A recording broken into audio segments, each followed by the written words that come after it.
14 seconds. That's all it took for Kiana Moore to choke out a black belt who thought she didn't belong.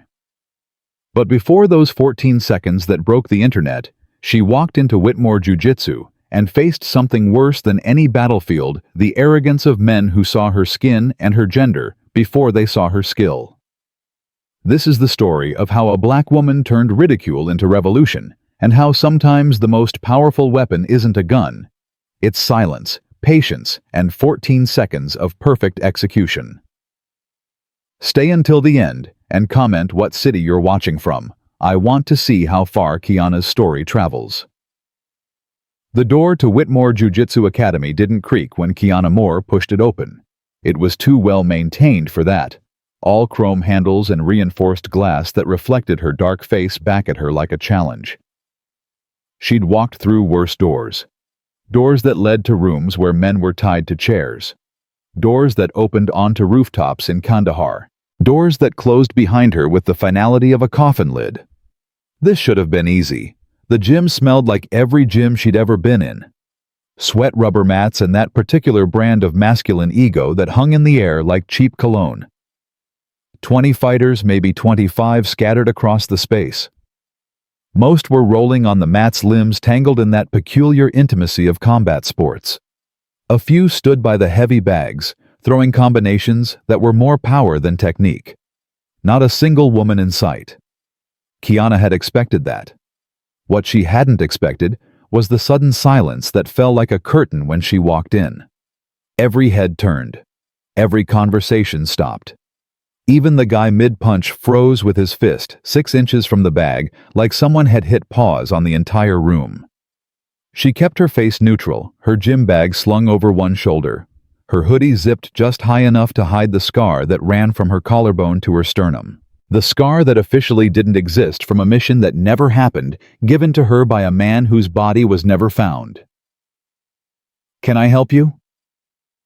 The voice came from the far end of the gym, where a man stood with his arms crossed, biceps straining against a tight Under Armour shirt with Whitmore emblazoned across the chest. Mid-40s, she guessed. The kind of build that came from steroids and ego in equal measure. His hair was buzzed military short, but she could tell he'd never served. Real soldiers didn't stand like that, chest puffed out like a rooster in a henhouse. Coach Whitmore. Had to be. "I'm here to train," Kiana said, her voice even. Not aggressive, not apologetic, just factual. A laugh rippled through the gym. Not loud, but present. The kind of laugh that said, "This ought to be good." "Train." Coach Whitmore said it like she'd suggested she was here to perform open-heart surgery. "You got the wrong place, sweetheart. Zumba's down the street next to the Starbucks." More laughter. Louder this time. Kiana didn't blink. "Your website says open enrollment. I'm enrolling." She watched Coach Whitmore's jaw tighten, that telltale flex that meant a man was about to say something he thought was clever. She'd seen it 1,000 times in briefing rooms, in interrogation cells, in bars where men thought buying her a drink entitled them to her time. "Look, honey."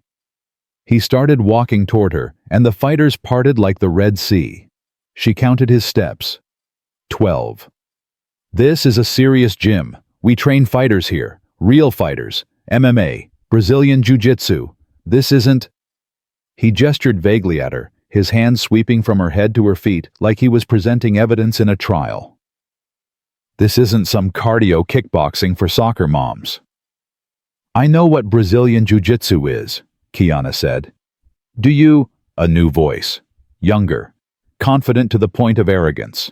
A fighter stepped forward from the crowd, 6'2", maybe 220, with the kind of shoulders that came from Olympic lifting, and the kind of face that had probably gotten him out of trouble his whole life. Blonde hair, square jaw, a purple belt tied around his waist like a trophy.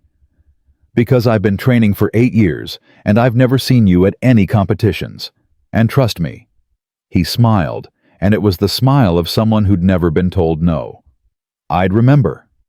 The implication hung in the air, thick and ugly. Plotted narrative tension with strategic character development. I need to continue building the tension here. Kiana needs to remain composed while facing increasing hostility. I should introduce more dialogue to show the toxic environment and start setting up the other characters like Rachel and Cody. The racism and sexism need to be clear but realistic. Microaggressions mixed with overt hostility. Logan's right, Coach Whitmore said, putting a hand on the younger man's shoulder like a father blessing his son. This is a brotherhood here, a family, and families built on respect, on tradition, on not letting certain people in. Kiana finished for him. The temperature in the room dropped 10 degrees. Coach Whitmore's smile didn't reach his eyes. I didn't say that. You didn't have to. For a moment, just a flash, barely a second, something dangerous flickered across Coach Whitmore's face. Then it was gone, replaced by that false friendly mask that men like him wore when they wanted to seem reasonable. Tell you what, he said, his voice dripping with condescension.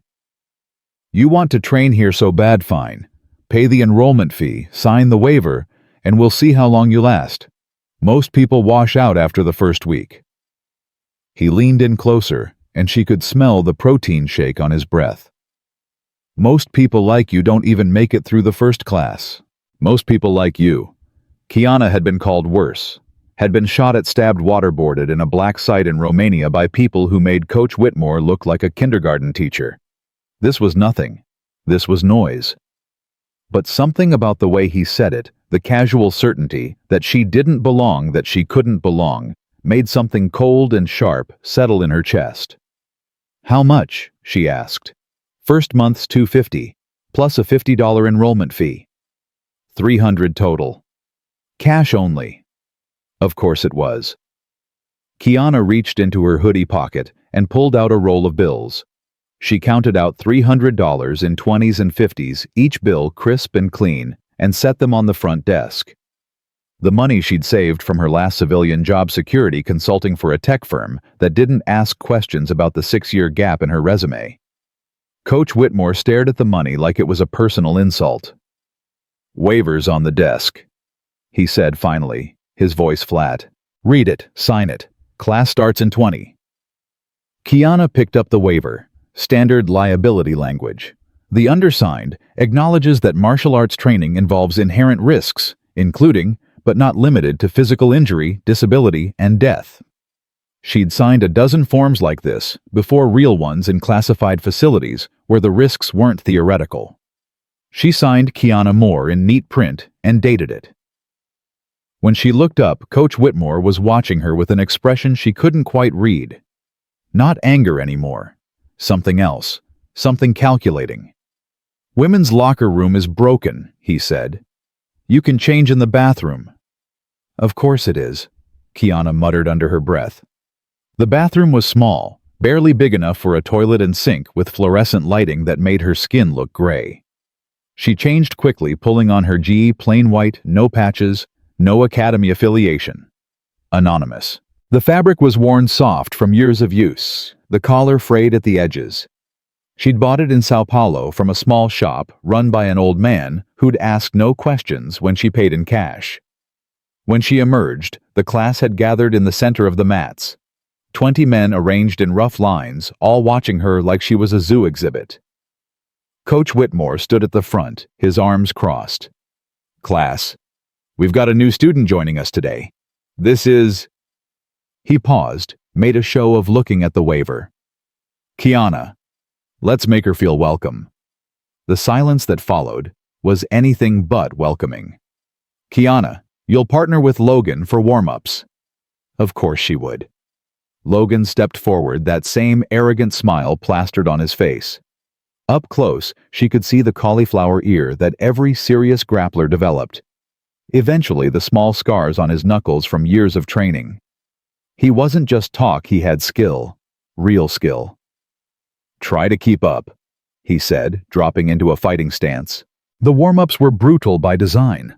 High-intensity drills meant to weed out the weak sprawls, shrimps, technical stand-up bear crawls across the mat and back. Kiana moved through them with mechanical efficiency, her body remembering movements she'd drilled 10,000 times in facilities that didn't officially exist. Her muscles burned. Her lungs ached, but she kept her face blank, her breathing controlled. Logan pushed the pace, trying to break her. Faster sprawls. Lower bear crawls. But Kiana matched him movement for movement, and she saw the first flicker of doubt cross his face when she finished a set of shrimps before he did. "Not bad," he said, breathing hard. "For a beginner." She didn't respond, didn't need to. "All right, that's enough warm-up," Coach Whitmore called out. "Let's do some positional drilling. Logan, since you're already partnered up, show Kiana how we do mount escapes here." Mount, the most dominant position in grappling, one fighter on top, sitting on the other's chest, able to rain down punches or transition to a submission. The bottom fighter's job was to escape without getting choked or armbarred. Kiana lay back on the mat. Logan straddled her chest, his weight settling onto her sternum like a bag of concrete. Up close, she could see the smugness in his eyes, the absolute certainty that he was about to prove a point. "The key to mount escape," Coach Whitmore said, walking around them like a professor giving a lecture, "is bridge and roll. You create space, trap an arm, and use your hips to throw your opponent off balance. Logan, give her some resistance, but let her work." Logan shifted his weight, posting his hands on either side of her head. "Ready, sweetheart?" Kiana bridged, drove her hips up explosively, creating space. But Logan was ready for it, his base too wide, his weight too heavy. She felt him settling back down, crushing the air from her lungs. "Harder," Coach Whitmore said. "You're not going to muscle out of this. You need technique." She bridged again. Same result. Around them, she could feel the other fighters watching, waiting for her to fail, waiting to be proven right. "This is sad," someone muttered from the sidelines. She couldn't see who.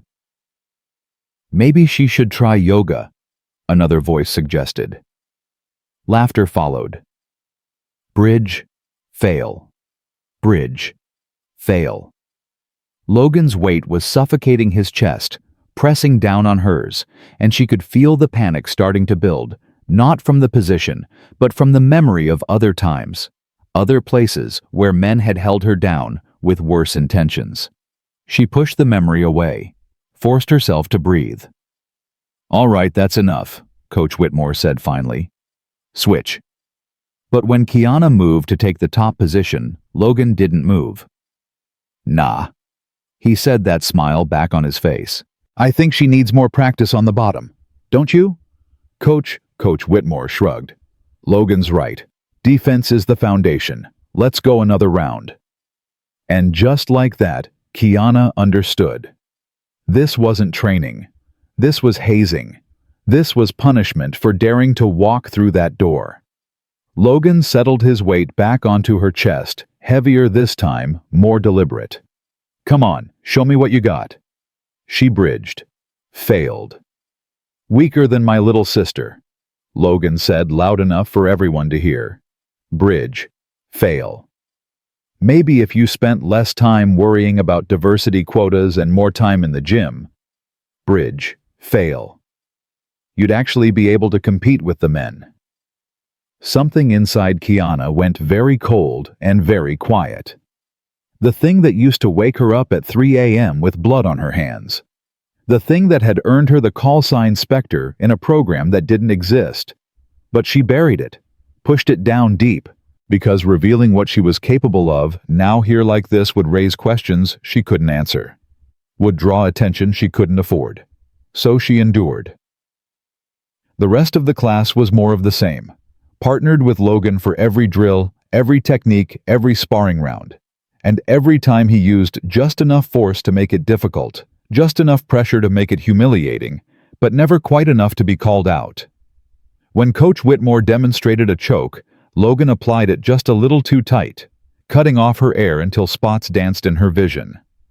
"Tap if you need to," he whispered in her ear, his voice mock concerned.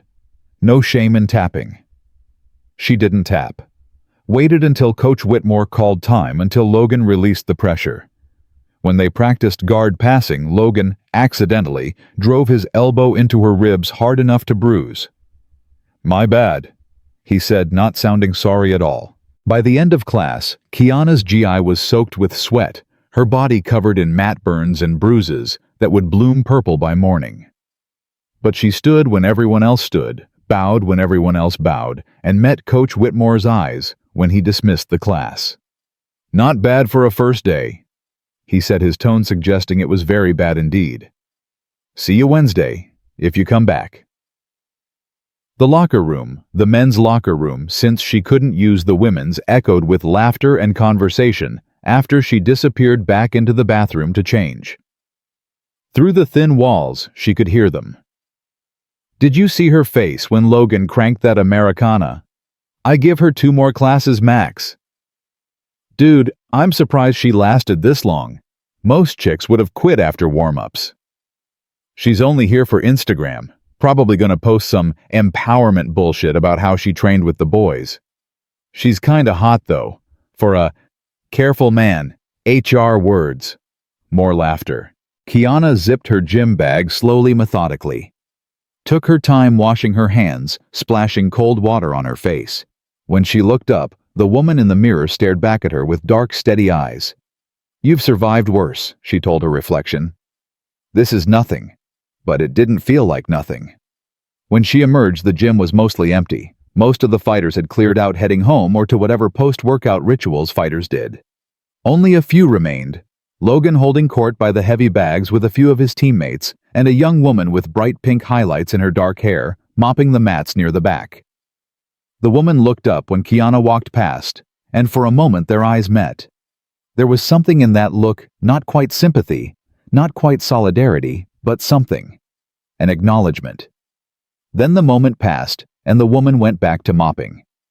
Kiana pushed through the front door into the cool evening air. The sun was setting, painting the strip mall parking lot in shades of orange and gold. Her car, a 10-year-old Honda Civic paid for, in cash registered under a name that wasn't quite hers, sat in the far corner where she'd parked it. She was halfway across the parking lot when she heard footsteps behind her. Hey, wait up!" She turned, her body automatically shifting into a defensive stance before she consciously decided to move. The kid jogging toward her couldn't have been more than 23-24. Tall and gangly, with the kind of frame that suggested he'd been skinny his whole life, and was just now filling out. He wore a white belt around his guy pants, and his face was open and earnest in a way that made him look even younger. "Sorry, didn't mean to sneak up on you," he said, slightly breathless. "I'm Cody. I just wanted to say—" He paused, running a hand through his hair. "That was really impressive in there. The way you kept going, I mean. Logan goes hard on everyone, but he was being a real dick to you, and you didn't quit." Kiana studied him for a moment, looking for the angle, but all she saw was genuine admiration. "Thanks," she said finally. "I've been training here for about 6 months. Cody continued, words tumbling out like he'd been holding them in.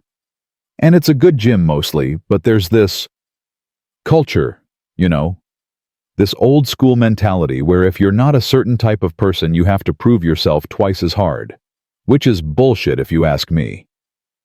My sister's a purple belt in Muay Thai, and she could kick most of these guys' asses, but coach won't let her train here because—" He stopped himself. Glanced back at the gym. "Sorry, I'm rambling. I just wanted to say if you need a partner who's not going to be a dick, I'm happy to work with you. No weird macho posturing." There was something disarming about his honesty, something that made Kiana's carefully constructed walls lower just a fraction. "I appreciate that, Cody." "Cool. Yeah, okay." He smiled, relieved. "See you Wednesday." "Maybe?" "Right. Well, I hope so. We could use more people around here who aren't assholes." He jogged back toward the gym, leaving Kiana standing alone in the parking lot. She sat in her car for a long time before starting the engine, watching the last light fade from the sky. Through the gym's front windows, she could see the remaining fighters laughing, talking, existing in a world where they belonged without question. She thought about not coming back. It would be easy, find another gym, another city, another life. She'd done it before. Had perfected the art of disappearing. But something stubborn and sharp had lodged itself in her chest during those 2 hours. something that refused to be dislodged. They wanted her to quit, expected her to quit. The whole class had been designed to make her quit. And Kiana Moore, the woman who'd survived 6 years in black operations, who'd been declared dead by her own government, who'd learned a dozen martial arts in a dozen countries from men who'd taught her that pain was just information, didn't quit. She started the engine and drove home through streets that were just beginning to light up for the night, past strip malls and gas stations, and all the ordinary infrastructure of ordinary life. The life she'd been trying to build for herself since she'd walked away from Colonel Avery and his shadow war. Her apartment was a studio on the 3rd floor of a building that had seen better decades. Cheap rent, month-to-month lease, no questions asked. She'd chosen it because it had 2 exits and a clear sightline to the street below. Old habits died hard. Inside, she stripped off her GI and stood in front of the bathroom mirror, cataloging the damage. A purple bruise blooming on her ribs where Logan's elbow had connected, matte burns on both elbows. Finger marks on her neck from that choke, faint but visible. She'd had worse, much worse. The scar on her chest, the one she kept hidden, was a permanent reminder of just how much worse things could get. 4 inches long, following the line of her collarbone, courtesy of a knife fight in a Syrian basement. The man who'd put it there was dead now. She'd made sure of that. Kiana ran cold water, splashed it on her face, and looked at herself hard. What are you doing? She'd come to the city to disappear, to be nobody, to spend her days working security gigs that required no thought, and her nights sleeping without nightmares. The last thing she should be doing was drawing attention to herself at some local gym run by a wannabe tough guy. But then she thought about the way Coach Whitmore had looked at her. The way Logan had smiled while cranking that submission just a little too hard. The way every man in that room had assumed she didn't belong, would never belong, could never belong. And she thought about the girl with pink highlights mopping floors in a gym that probably didn't respect her either. And she thought about Cody apologizing for the culture like it was his fault. This is nothing, she told her reflection. Compared to what you've survived, this is absolutely nothing. Wednesday came.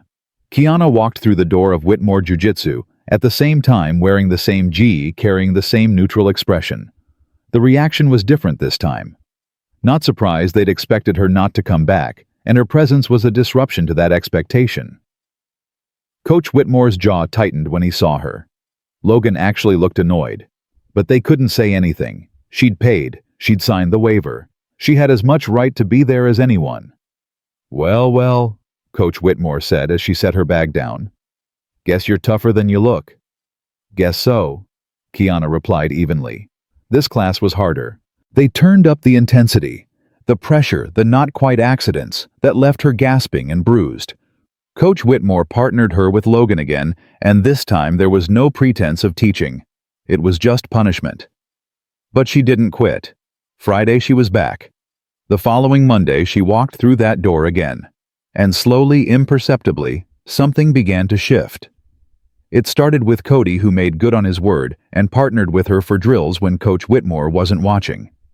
He was awkward and overeager, but he was kind, and kindness in a place like this was currency. Then the girl with pink highlights, Rachel, she learned Coach Whitmore's niece, started nodding to her in the locker room. Small acknowledgments. I see you. You're still here. The other fighters began to adjust to her presence, if not accept it. She became a fixture, part of the landscape. The jokes got quieter, the accidents less frequent. But Logan and Coach Whitmore never let up. Every class was a battle, every drill a test she had to pass over and over again. 3 weeks in, Coach Whitmore made an announcement at the end of class.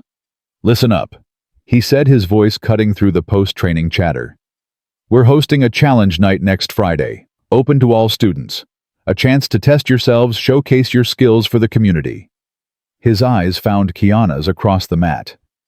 Everyone's invited. Should be fun. The way he said fun made it clear it would be anything but. Logan was grinning like a wolf, and Kiana, standing at the back of the room with sweat cooling on her skin and bruises healing under her GI, understood exactly what this was. They were going to try to break her in front of an audience. She met Coach Whitmore's eyes and didn't look away. "I'll be there," she said quietly. The gym emptied slowly that night. Fighters lingering talking, making plans for the weekend. Kiana changed in the bathroom, as always, moving slowly, thinking. When she emerged, Rachel was waiting by the front desk, pretending to organize clipboards. "You shouldn't come," Rachel said without looking up, her voice barely above a whisper. "To the challenge night, I mean. They're planning something. My uncle and Logan. I heard them talking about teaching you a lesson in front of everyone." Kiana paused, her gym bag slung over one shoulder. "I figured." "Then why come? There's other gyms. Better gyms." Rachel finally looked up, and there was real concern in her eyes. "Gyms where they won't try to humiliate you for entertainment." "Probably," Kiana agreed. "But I'm not looking for easy. This isn't about easy or hard. This is about—" Rachel struggled for the words. "They're going to hurt you. Logan's good. Really good.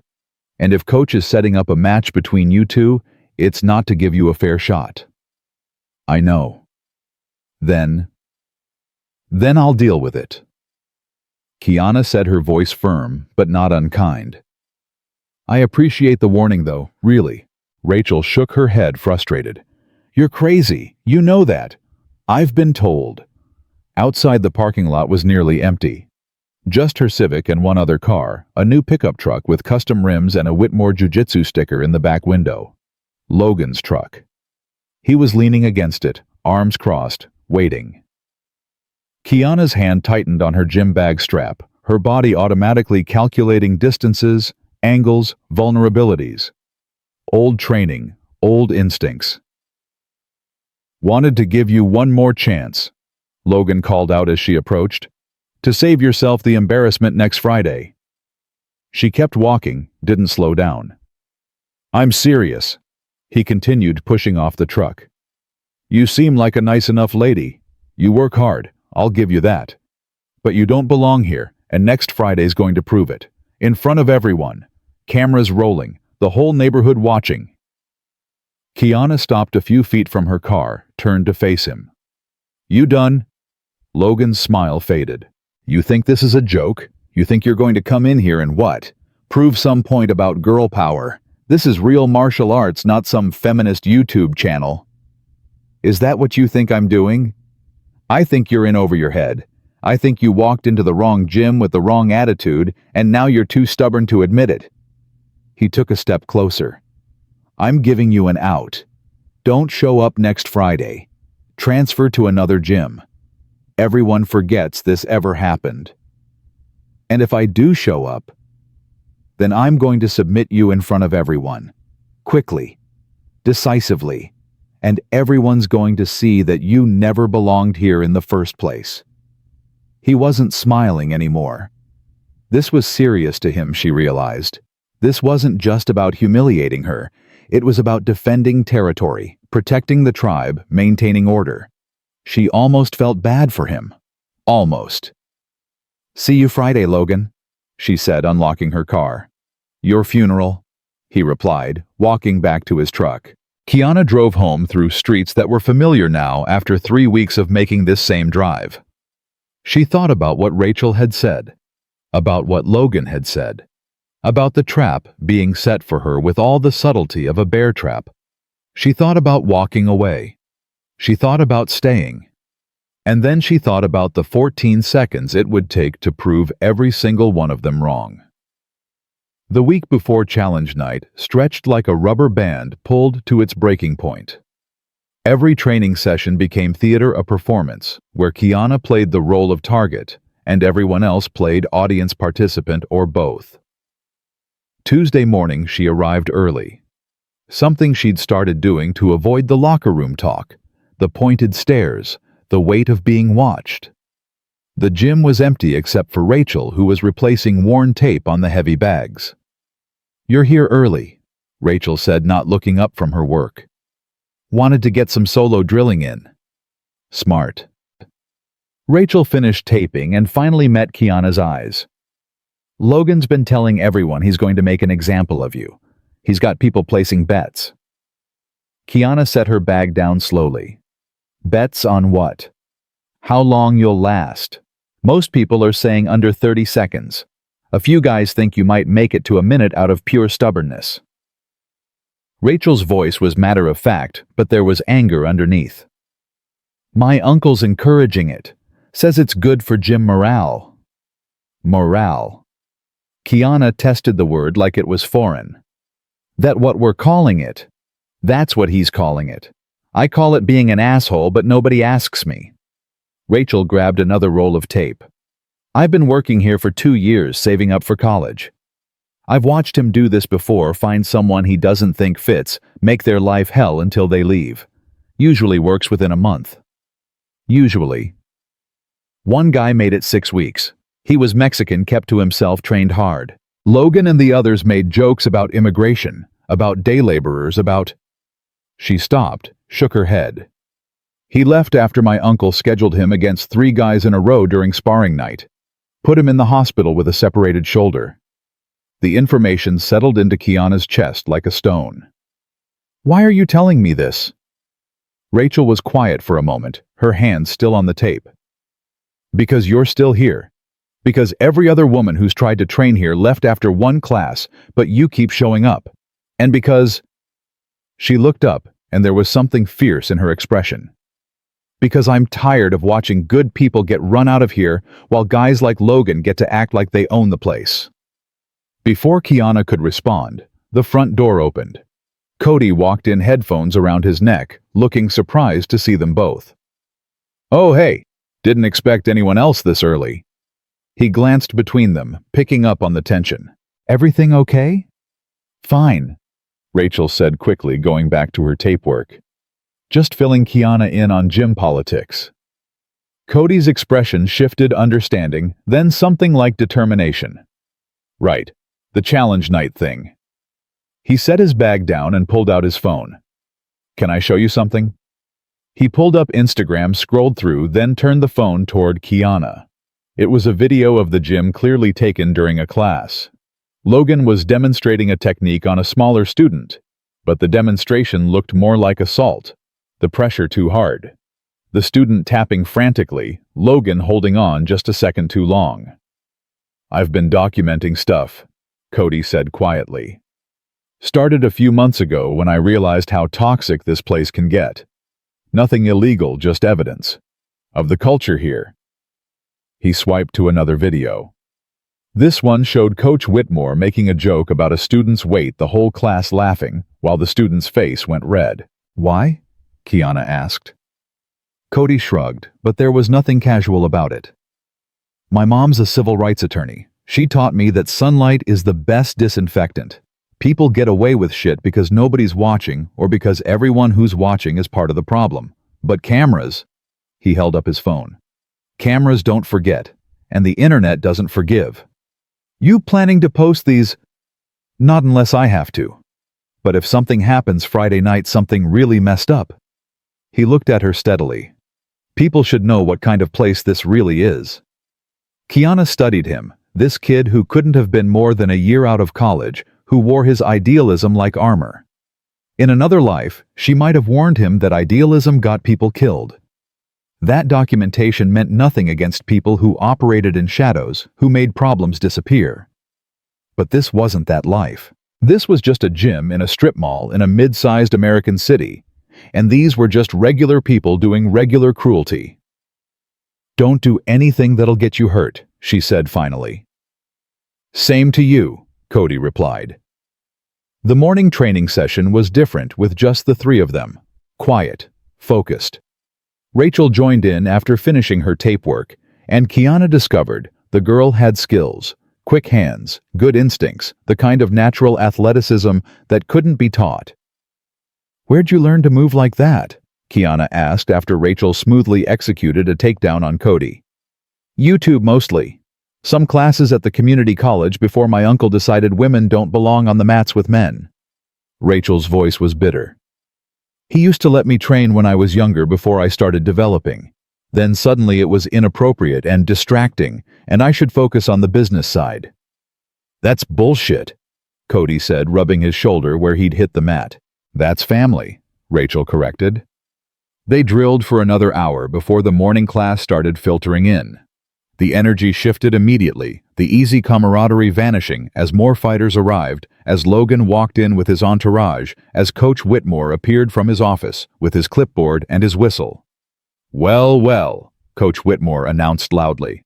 Looks like our special guest is getting in some extra training. That's dedication, folks. She's really preparing for Friday. The way he said it made preparation sound like desperation. The class started with warm-ups that were designed to punish. Longer, harder, with Coach Whitmore paying special attention to Kiana's form. Deeper on those squats.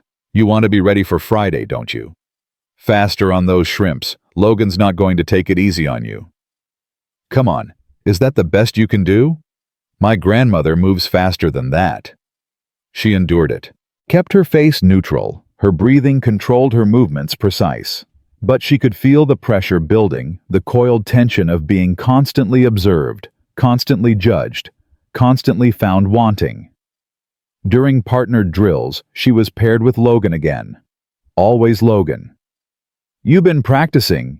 he asked as they slapped hands to start. "Because Friday's going to be a real test." "I'm aware." They drilled guard passes. Logan's top pressure was crushing his technique refined by years of competition. Every time Kiana tried to create space, he shut it down. Every time she attempted a sweep, he countered it. And through it all, he kept up a steady stream of commentary. "See, this is the problem. You've got heart. I'll give you that. But heart doesn't mean shit against someone who actually knows what they're doing." "Maybe you should save your breath for Friday," Kiana said. His eyes flashed. "Maybe you should save your energy for tapping." The pressure increased. His crossface ground into her jaw, his shoulder driving into her throat, cutting off air. Kiana worked her defensive frames, created inches of space. But Logan was relentless. "Time," Coach Whitmore called. Logan held the position for 2 extra seconds before releasing. "Good effort," he said, standing and offering a hand. Kiana took it, let him pull her up, and saw the satisfaction in his smile. He thought he'd proven something, thought Friday was already decided. Let him think that. The week continued its brutal rhythm. Wednesday's class introduced Shark Tank, drilling one person in the middle, fresh opponents rotating in every 2 minutes. Kiana volunteered before Coach Whitmore could volunteer her and spent 20 minutes fighting off partner after partner, each one trying to submit her. Each one failing but taking their toll. By the time it ended, she was gasping, soaked with sweat, her muscles screaming. But she'd survived. Hadn't tapped once. "Impressive," Coach Whitmore said, but it didn't sound like a compliment. "Let's see if you've got anything left for technique work." She did. Barely. After class in the parking lot, Cody caught up with her again. "I got something else," he said, checking to make sure they were alone. He pulled up another video on his phone. This one was from inside Coach Whitmore's office. The angle was wrong, like it had been filmed from a gym bag or pocket, but the audio was clear. Logan's voice. "Make it look good. Let her get a couple of attempts in, make it seem competitive, then finish it. We want the crowd to see her trying and failing, not just getting demolished immediately." Coach Whitmore's voice. "And you're sure you can control it? Last thing we need is her getting lucky with some submission." Logan laughed. "Coach, come on. I'm a purple belt with 8 years of competition experience. She's a nobody who's been training for 3 weeks. This isn't going to be competitive. This is going to be educational." Educational. I like that. We're teaching her and anyone else who gets ideas about knowing your place. The video ended. Kiana stared at the black screen of Cody's phone, her expression unreadable. "I shouldn't have that," Cody admitted. "I left my phone recording in the office while I was cleaning the mats last night. But I thought you should know what you're walking into. They're not just planning to beat you, they're planning to humiliate you. Methodically. Like it's a script." "It is a script," Kiana said quietly. "They've done this before. They'll do it again. This is just their process." So don't play into it. Don't give them the satisfaction. I'm not planning to. Cody looked at her, really looked at her, and something in his expression changed. You're not scared at all, are you? Kiana thought about the question, about all the things she'd survived that were so much worse than this, about the bodies she'd buried literally and figuratively, about the person she used to be, the ghost they called Spectre, who'd walked into rooms knowing she might not walk out. No, she said simply. I'm not. Then why are you doing this? If you know it's a setup, if you know they're planning to make an example of you, why not just walk away, find a different gym, start somewhere else? It was a fair question, one she'd been asking herself every night. Because walking away means they win, she said finally. Means every woman who thinks about training here sees me leave and decides it's not worth the fight. Means Rachel keeps mopping floors instead of training. Means guys like Logan never have to question whether they're actually as good as they think they are. So this is about proving a point. This is about changing the script, Kiana corrected. They've written the ending already. I'm just going to give them a different one.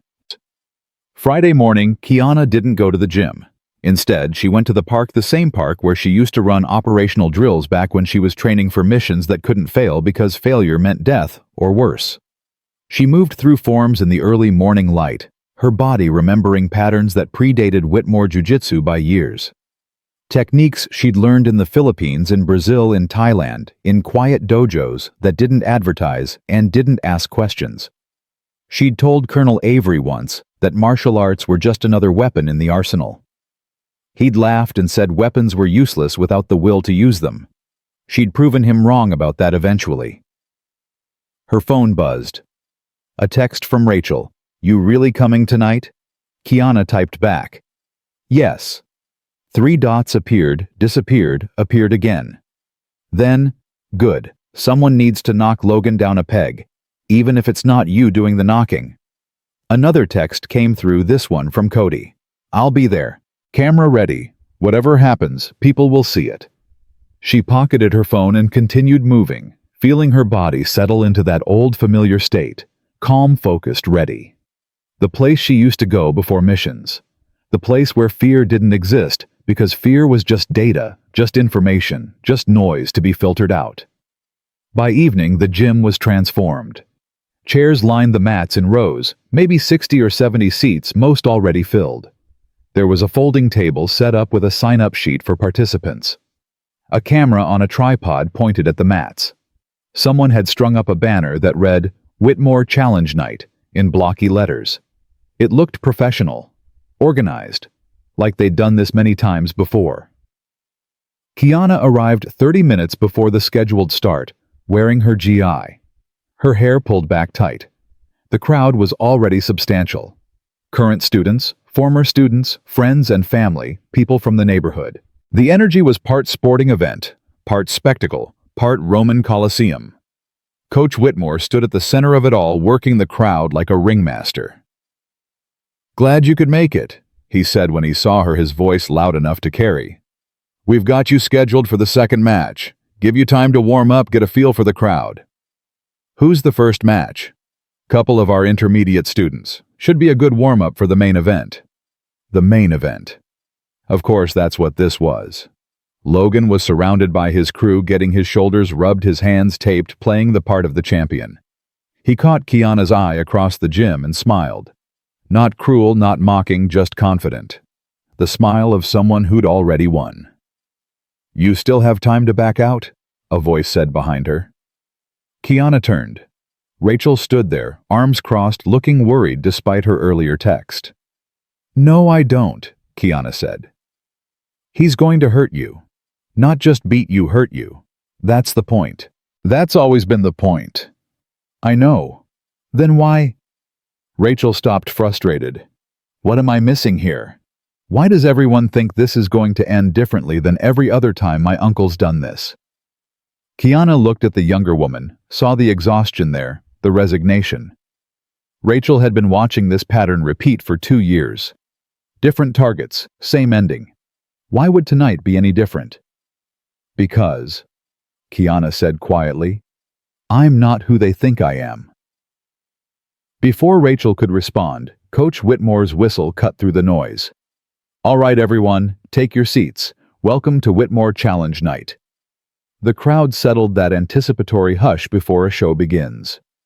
For those new here, our challenge nights are a tradition, a chance for our students to test themselves to showcase their skills to prove what they're made of. All matches are submission only, no points, no time limits. You go until someone taps or the ref stops it for safety. He was walking the edge of the mats, now playing to the crowd.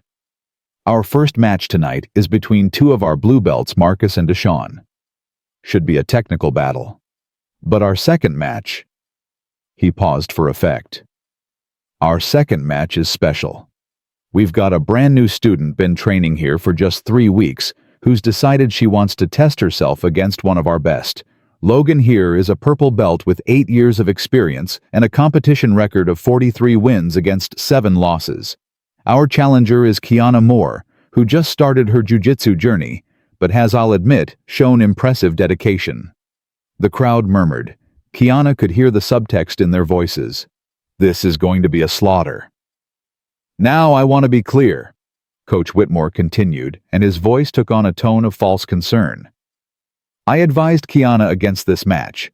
Told her she should get more experience first, build up her skills, maybe wait a few months. But she insisted, said she wanted to prove herself. And who am I to deny someone that opportunity? More murmuring. He was framing the narrative perfectly, the overconfident beginner, the concerned coach, the inevitable lesson to be learned. So without further ado, let's begin. Marcus Deshaun, you're up. The first match was technically impressive and completely boring. 2 equally skilled grapplers who knew each other's games too well, resulting in 10 minutes of careful positioning with no real danger. It ended with Marcus catching an armbar from guard, and both fighters hugged it out to polite applause.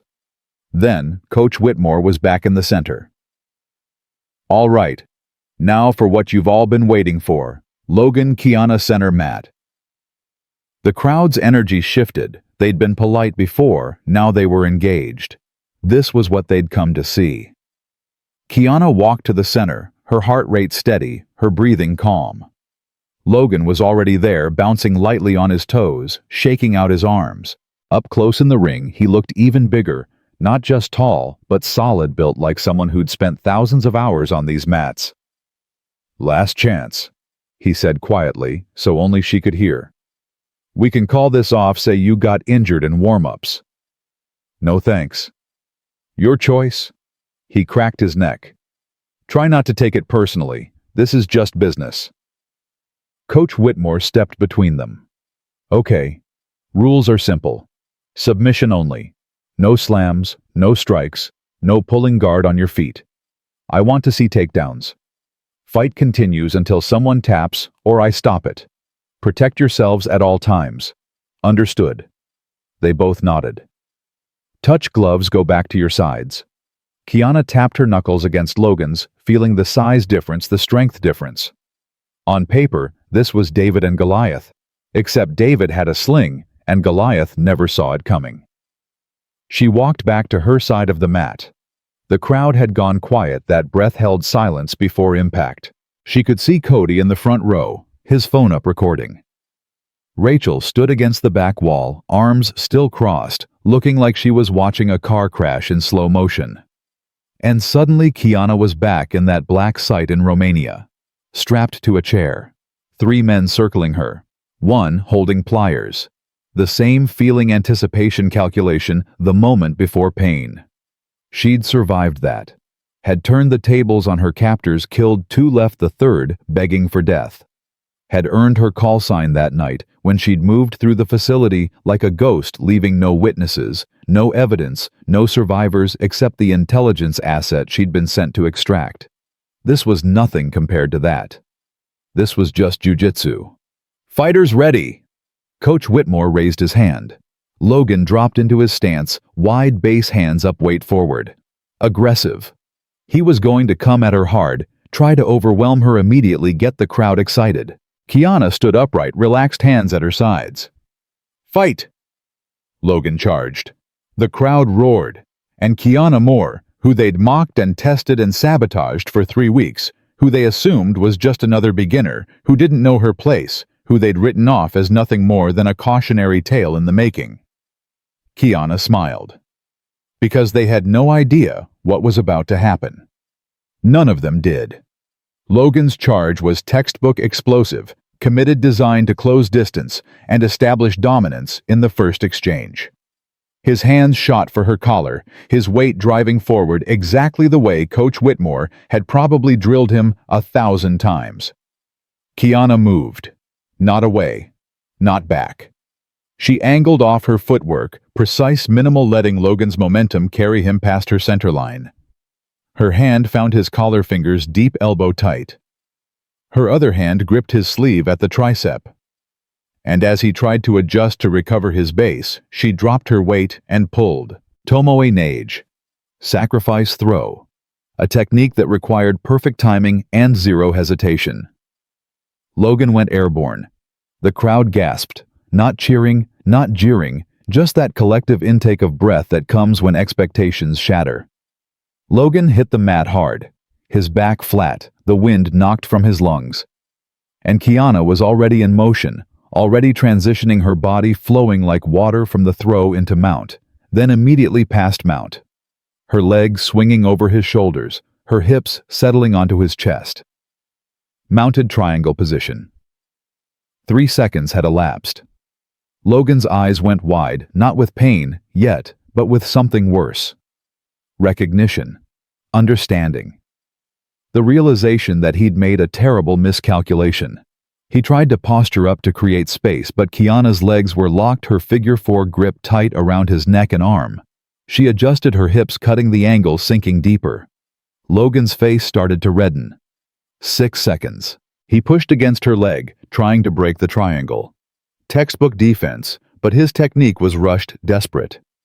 Kiana had seen this defense 100 times in a dozen countries against fighters who'd spent their whole lives on the mats. She shifted her weight, creating pressure on his carotid artery, cutting blood flow to his brain. Logan's movements became more frantic. He tried to stack her, drive his weight forward, but she was already hip escaping, maintaining the angle, keeping the choke tight. 9 seconds. His right hand slapped the mat once, twice, 3 times. The universal signal: I give up, I submit, you win. 14 seconds from fight to tap. Kiana released immediately, unwinding her legs, letting Logan roll away, gasping. The gym had gone completely silent. Not the silence before impact, but the silence after, when reality needs a moment to catch up to what just happened. Coach Whitmore stood frozen. His whistle still in his hand, his face cycling through emotions too fast to name. Confusion, disbelief, anger, and underneath it all, something that looked like fear. Logan was on his hands and knees, sucking in air, his face still red from the choke. When he looked up at Kiana, the arrogance was gone. In its place was something raw and wounded. What? He started, his voice hoarse. What the fuck was that? Kiana stood calmly, adjusting her GI. Jiu-Jitsu. Bullshit. You said you were a beginner. You said... I said I was here to train, Kiana corrected. You assumed the rest. The crowd was starting to react now, the shock wearing off, voices rising in a confused babble. People were checking their phones, looking at the timer. Someone had been running. 14 seconds. Some were already replaying videos they'd filmed, watching the throw and submission again, trying to understand what they'd just witnessed. Cody was grinning from the front row, his phone still up, still recording. Rachel had both hands over her mouth, her eyes wide. Coach Whitmore finally found his voice. Hold on. Hold on. He stepped onto the mat, his hand raised for silence. That was lucky. Logan wasn't ready. He came in too aggressive, got caught. That's not... He looked at Logan, who was now sitting up, still breathing hard. You want a rematch right now, clean slate. Logan's jaw tightened. Kiana could see the war happening behind his eyes. Pride versus sense, ego versus preservation. Pride won. Yeah, he said, climbing to his feet. Yeah, I want a rematch. You sure? Kiana asked quietly. I wasn't warmed up. I underestimated you. That won't happen twice. He rolled his shoulders, shook out his arms, and this time when he looked at her, the arrogance was gone, but the determination remained. Let's go again. Coach Whitmore looked between them, and Kiana could see him calculating. If Logan won convincingly, now they could sell the first submission as a fluke and accident. But if he lost again? Okay, Coach Whitmore said slowly. Rematch, same rules, fighters ready. They moved back to their starting positions. The crowd had grown louder now, people on their phones texting friends, posting to social media. Someone in the back yelled, "Put money on the girl," and nervous laughter rippled through the audience. Logan's stance was different this time, tighter, more conservative, hands up protecting his neck. He'd learned from the first match. Wouldn't charge blindly. Would be more careful, more technical. It wouldn't matter. Fight. This time, Logan approached slowly, testing distance, his hands fighting for grips. Kiana let him establish his preferred grip on her collar, let him think he was controlling the engagement. Then she snapped down on his head, breaking his posture, and shot in for a single-leg takedown. Logan sprawled, defending well, his hips back, his weight heavy on her shoulders. Good defense. But Kiana wasn't trying to finish the single leg.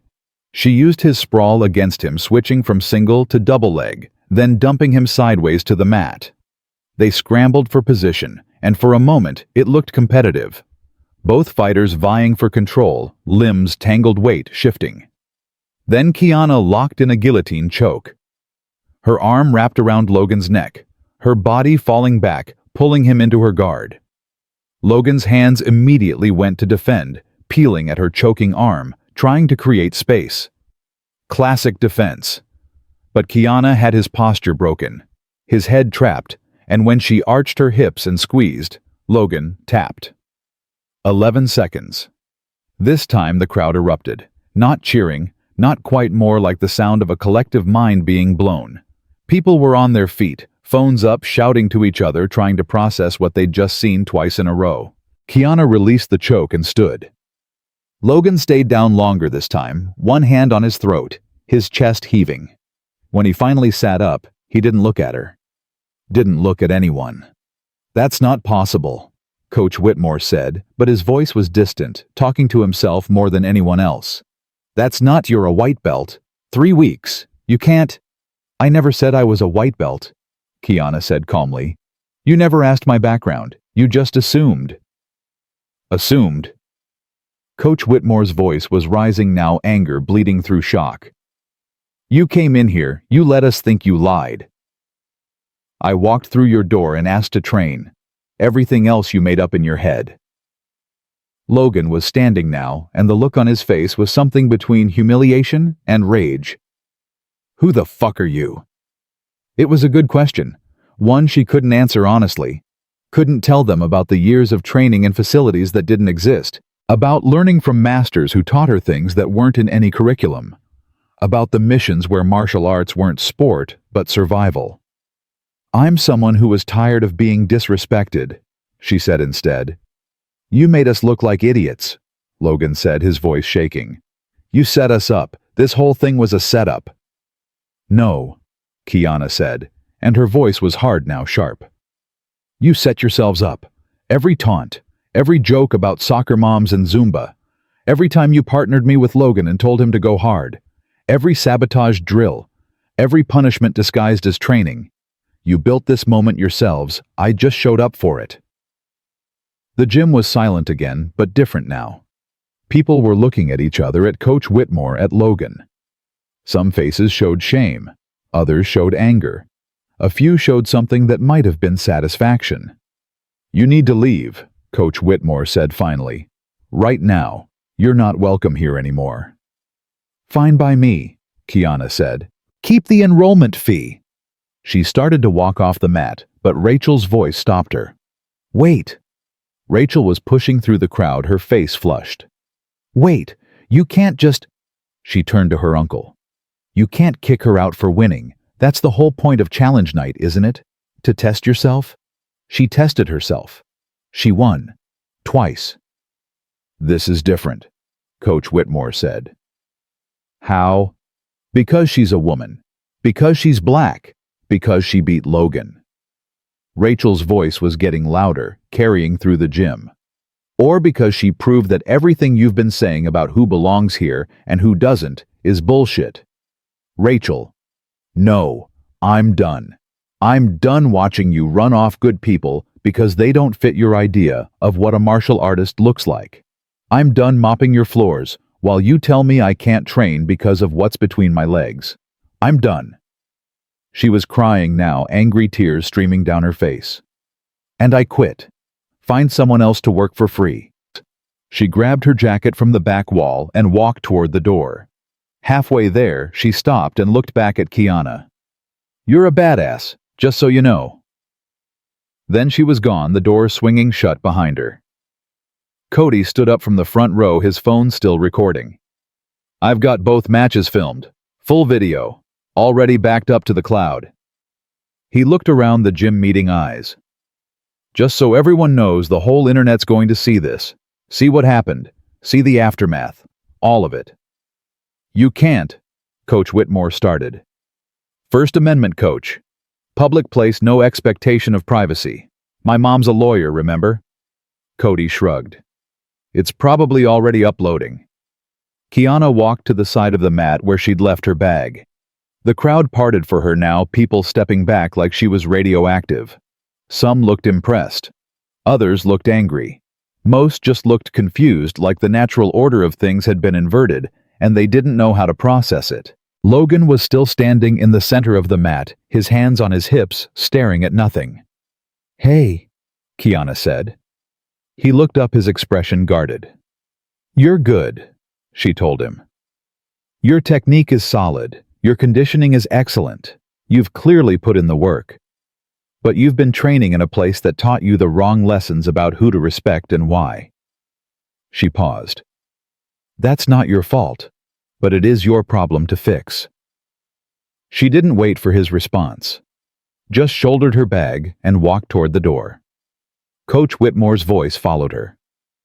You think you proved something here tonight? You didn't. You just showed everyone that you're a liar and a fraud. Kiana stopped, her hand on the door. For a moment, she considered just leaving, walking out, never looking back. But something made her turn around one more time. I proved exactly what I needed to prove, she said. That all your tough talk and tradition and brotherhood, it only works when everyone agrees to play along. But the second someone doesn't fit your script, the second someone calls your bluff, the whole thing falls apart. She looked around the gym at all the faces watching her. 14 seconds. That's how long it took to show everyone here that the Emperor has no clothes. Then she was through the door into the cool night air, walking across the parking lot with her head high and her heart steady. Her phone started buzzing before she reached her car. Text messages, notifications.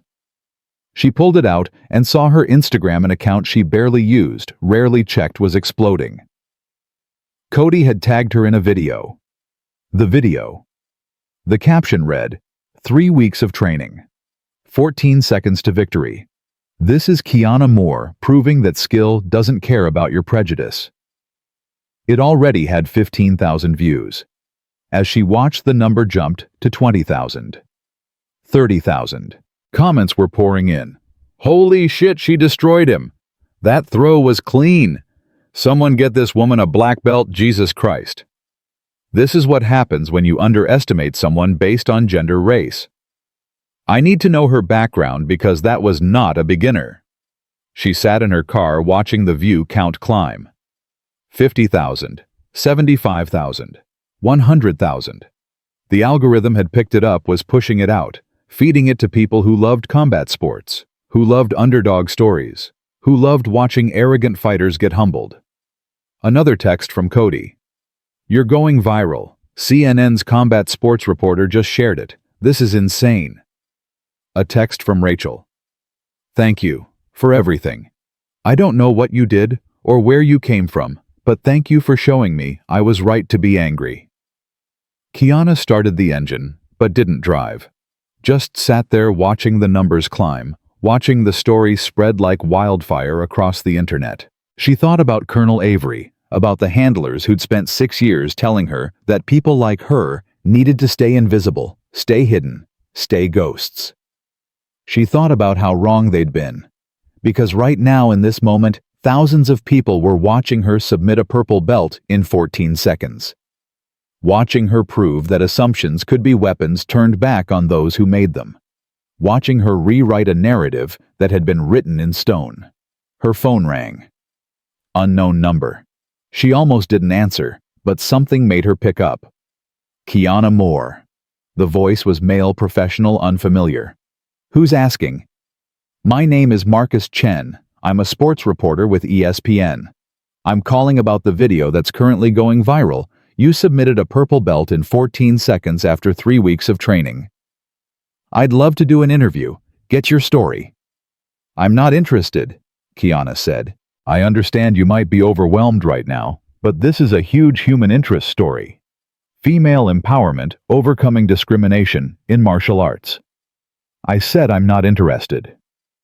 Can I at least ask what's your background? Where did you train before Whitmore? Because that level of skill doesn't come from nowhere. Kiana ended the call. 3 more calls came in the next 5 minutes. Different reporters, same questions. She stopped answering, but the video kept spreading. By the time she drove home, it had 500,000 views. By the time she walked up to her apartment, it was at 1 million. By the time she showered and changed, it had hit 2 million and was being discussed on sports talk shows. She made the mistake of turning on the TV. ESPN was running a segment. Unprecedented footage coming out of a small gym in what appears to be a challenge match gone completely wrong for the male competitor. The female fighter, identified as Kiana Moore, displays what experts are calling clearly advanced technique, despite allegedly being a brand new student. Another channel, raising questions about sandbagging, about whether this was staged, but multiple witnesses confirm this was a legitimate match. Another, the gym in question. Whitmore Jiu-Jitsu has a concerning history. We've received multiple videos showing what appears to be a pattern of discriminatory behavior. She turned off the TV. Her phone buzzed again. This time it was a number she recognized, one she hadn't seen in over a year, one she'd hoped never to see again. The text was simple: we need to talk. No name, no signature. It didn't need one. Colonel Avery. Kiana stared at the message for a long time. Of course he'd seen the video. Of course he'd recognized her. She'd been declared dead 2 years ago, her file sealed, her existence erased. And now she was viral on the internet. Her face plastered across social media, millions of people watching her move with the efficiency and precision of someone who'd been trained to kill. Questions would be asked. Records would be checked. Someone somewhere would start digging into Kiana Moore's background and find gaps that didn't make sense. Years missing. No competition history. No documented training. She'd made herself visible, and visibility was dangerous for people like her. The phone buzzed again. Another text: you have 24 hours to contact me. After that, I can't protect you from the questions people will ask. Protect. Such an interesting word. It could mean shelter, or it could mean control. With Colonel Avery, it usually meant the latter. Kiana set the phone down and walked to her window. From 3 stories up, she could see the street below, the normal flow of normal life. People walking dogs, couples holding hands, kids on skateboards, all of them blissfully unaware that somewhere in a government facility, analysts were probably already pulling her viral video frame by frame, running facial recognition, flagging her file. She'd wanted to make a point, to prove that she belonged, to show that assumptions could be shattered in 14 seconds. She'd succeeded, but success had a price, and that bill was coming due. Another notification. The video had hit 5 million views. News outlets were now reporting it as their lead story. Someone had started a hashtag, number 14 seconds. It was trending worldwide. And somewhere in the comments, buried among thousands of others, was one that made her blood run cold. That's not just good technique. That's operator-level training. Military or intelligence. I'd bet my career on it. The commenter's profile said he was a retired SEAL. He wasn't wrong. Kiana closed the curtains, locked her door, and sat in the dark apartment with her phone buzzing endlessly and the weight of her choices settling onto her shoulders.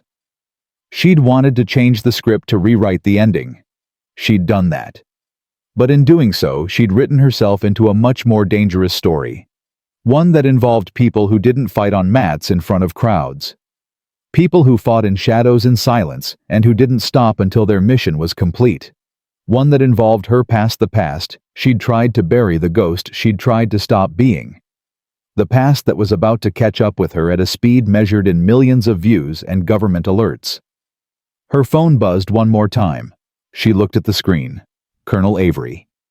Congratulations on your viral moment, Spectre. Now we talk or everyone you've inspired becomes a target. Your choice. Kiana closed her eyes and tried to remember why she'd thought 14 seconds of truth was worth a lifetime of consequences. The answer came quickly. Because it was. Because some things were worth the cost. Because she was tired of being a ghost. Outside her window, the world kept spinning, kept watching her video, kept making her famous. And inside her apartment, Kiana Moore, formerly known as Spectre, formerly declared dead, formerly invisible, sat in the dark and began planning for the war she'd just started. A war that would be fought not on mats, but in the real world, where the stakes were higher and the consequences permanent. But that was a problem for tomorrow. Tonight, she'd won. And sometimes, for people like her, winning was the most dangerous thing you could do. The 24 hours passed like water through cupped hands. Kiana spent them watching the view count climb to 10 million, 15 million, 20 million. She watched news segments dissect her technique. She watched commentators debate whether it was staged. She watched martial arts experts analyze every frame, every movement, offering theories about where she'd trained, who she'd learned from, what her real background was. She watched her old life and her new life collide in real time, broadcast to the world. And when the 24 hours were up, she texted back, "Where?" The response was immediate. "The address you're thinking of. 1 hour. Come alone." Kiana knew the address without him having to send it. An abandoned warehouse on the industrial side of town near the old shipping yards. They'd used it as a safe house 3 years ago, back when she was running operations for Avery's off-book program. Back when she was Spectre and hadn't yet learned what that really meant. She dressed carefully, jeans, a dark jacket, boots with good traction, no weapons. Avery would have people watching, and showing up armed would signal intent to fight rather than talk. But she knew 17 ways to kill a person with her bare hands, so weapons felt redundant anyway. The drive took 40 minutes through mostly empty streets. It was past midnight, the city asleep, only the insomniacs and third-shift workers awake to witness her passing. The warehouse loomed against the night sky like a monument to industrial decay, its windows dark, its loading docks empty. Kiana parked 2 blocks away and approached on foot. Old habits. Always leave yourself an exit. The side door was unlocked, which meant she was expected. Inside the warehouse was cavernous and dark, illuminated only by moonlight filtering through broken skylights. Her footsteps echoed on concrete as she moved deeper into the space, her eyes adjusting to the darkness, her body automatically cataloging exits, cover positions, potential threats. "You're late." The voice came from above a catwalk that ran along the warehouse's upper level. Colonel Marcus Avery stood there, backlit by a shaft of moonlight, looking exactly as he had 2 years ago when she'd last seen him. Mid-50s, military bearing, despite the civilian clothes, the kind of face that gave away nothing. "You said 1 hour. It's been 58 minutes. "Close enough." He started down the metal stairs, his footsteps ringing like bells. "Quite a show you put on. 23 million views now. Trending in 47 countries. You've become what we in the intelligence community call a fucking problem." "I didn't know you were watching," Kiana said, though of course she'd known. Avery watched everything. I'm always watching, Spectre. That was the agreement when we let you walk away. He reached the ground floor, moved closer. We give you your freedom, you stay invisible. Simple deal. And you managed to keep it for almost 2 years. Then, you had to go and become a viral sensation. I was defending myself. You were showing off. There's a difference. Avery stopped about 10 feet away. His hands in his pockets relaxed. But Kiana knew that stance. He was never relaxed. Do you have any idea how many red flags your little stunt raised? Facial recognition hits, combat analysis reports. 3 different intelligence agencies have flagged your file for review, and that file, if you recall, says you're dead. So what do you want me to do? Apologize for being alive? I want you to understand the position you've put us both in. Your viral moment has drawn attention to a program that doesn't officially exist, to operations that never happened, to bodies that were never found. And when people start asking questions about Kiana Moore's background, they're going to find some very interesting gaps. Gaps that lead to places the government would prefer stayed buried. Kiana felt the first stirrings of real fear. Not of Avery, she'd stopped being afraid of him a long time ago. But of what he represented. The machinery of the state, grinding forward, eliminating complications. Is this the part where you tell me I need to disappear again? New city, new name, new life? No. Avery's expression shifted, something calculating entering his eyes. This is the part where I offer you a choice. Door number 1, you come back. Work for me again. We use your newfound fame as cover for operations. You become a public figure in the martial arts world while doing the work you were born to do. We spin this whole thing as a redemption story. Former military honorable discharge, started training as therapy for PTSD. Everyone loves a good comeback narrative. And door number 2. Door number 2 is messier. We work very hard to discredit you. Leaked stories about mental illness, fabricated criminal history, maybe some unfortunate accidents for people who've publicly supported you. That girl Rachel who quit the gym, the kid Cody with his camera. They become collateral damage in the process of making you toxic. And when everyone who believed in you has been destroyed, when your reputation is ashes, you disappear anyway. But this time, we make sure you stay gone. The threat was delivered calmly, like he was discussing dinner options. That was Avery's gift, making horror sound reasonable. You'd kill them just to make a point. I'd eliminate complications to protect national security. There's a difference. You know this, Spectre. You've done it yourself. He wasn't wrong. She had. People who'd seen too much, who'd asked too many questions, who'd threatened to expose what couldn't be exposed. She'd rationalized it the same way Avery was rationalizing this necessary evil, acceptable losses, the price of keeping the world safe. But standing in this warehouse, hearing him threaten Rachel and Cody, something crystallized in her mind. The thing she'd been circling around for 2 years, the reason she'd walked away in the first place. I'm done killing for you, she said quietly. Then you're choosing door number 2. No, I'm choosing door number 3, the one where I tell you to go fuck yourself. Avery's expression didn't change, but the temperature in the warehouse seemed to drop 10 degrees. There is no door number 3. Sure there is. I walk out of here. You leave me and mine alone, and we both move on with our lives. That's not how this works. It is now. Kiana took a step forward. You said it yourself, I've become a problem. But I'm not your problem anymore. I don't work for you. I don't answer to you. And if you come after the people I care about, I'll burn your whole operation to the ground. Bold words from someone whose entire identity is classified. I could erase you with a phone call. You could try, but erasure only works when people don't know you exist. 23 million people just watched me exist. Try to make me disappear now, and someone's going to ask questions. Someone's going to dig. And maybe they find breadcrumbs that lead back to you, to black sites that shouldn't exist, to operations that never happened. She smiled without humor. We both know how many bodies are buried in your closet, Colonel. You really want someone pulling on that thread? For the first time, Avery's composure cracked. Just slightly. Just enough to show the calculation happening behind his eyes. You're bluffing. You don't have anything on me that isn't classified beyond your clearance level. Don't I? Kiana pulled out her phone, pulled up a file, turned the screen toward him. Remember the Syria operation, the chemical weapons facility that officially never existed? I kept records. Photos, coordinates, names of contractors. And before you ask, yes, they're backed up in multiple locations with instructions to release everything if something happens to me. She was lying. She hadn't kept records. It would have been insane to keep records.